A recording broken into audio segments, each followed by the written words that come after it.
आज पढ़ना है गुणनखंड और गुणांक एवं उनके गुण। गुणनखंड का अंग्रेजी होता है फैक्टर और गुणांक का मल्टीपल, है ना। Factor and multiple and their property. Clear? गुणनखंड क्या होता है?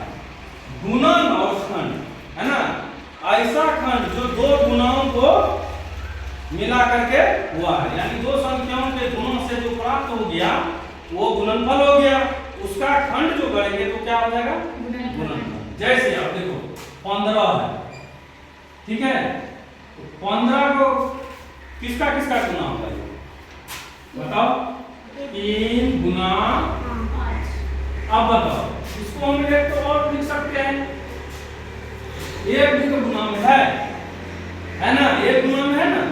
सभी संख्याओं, कोई भी संख्या हो उसमें अगर एक से गुना करते हैं तो वो संख्या उतनी रहती है। क्लियर?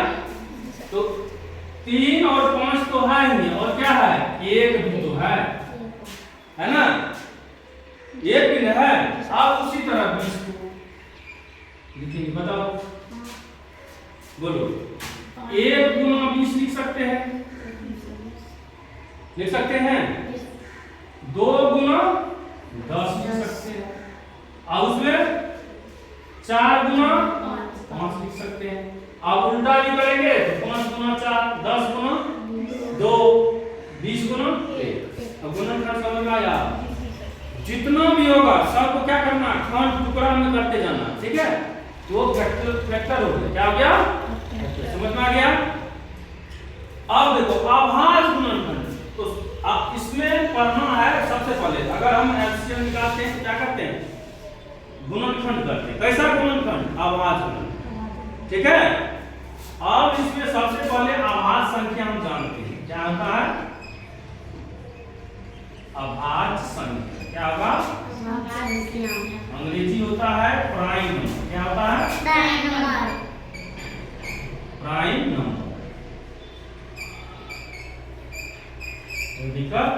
अभाज्य संख्या को रूट संख्या भी कहते हैं, ठीक है। क्या कहते हैं? रूट संख्या, ठीक है। ये शुरू होती है कहां से? अभाज्य संख्या शुरू होती है 2 के पास से। 2, 3, 5, 7, 11, 13, फिर 17 होगा। ऐसी संख्या अभाज्य संख्या क्या? ऐसी संख्या जिनका मात्र 2 गुणनखंड, एक तो एक और दूसरा वह स्वयं, है ना।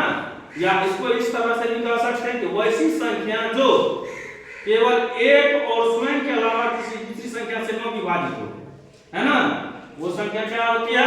अभाज्य संख्या। फिर देखो बताओ 2 क्या है? 1 से भी कटेगा, 2 से कटेगा, तीसरी संख्या से नहीं कटता है। याद रखना कि 2 को गुणनखंड होगा तो अभाज्य, 2 से अधिक हो जाएगा तो भाज्य। क्लियर? कम से कम इसमें कितना होना चाहिए? 2, है ना। इससे ज्यादा नहीं होना चाहिए। 17 को कहो तो दूसरा संख्या है, कटेगा इससे।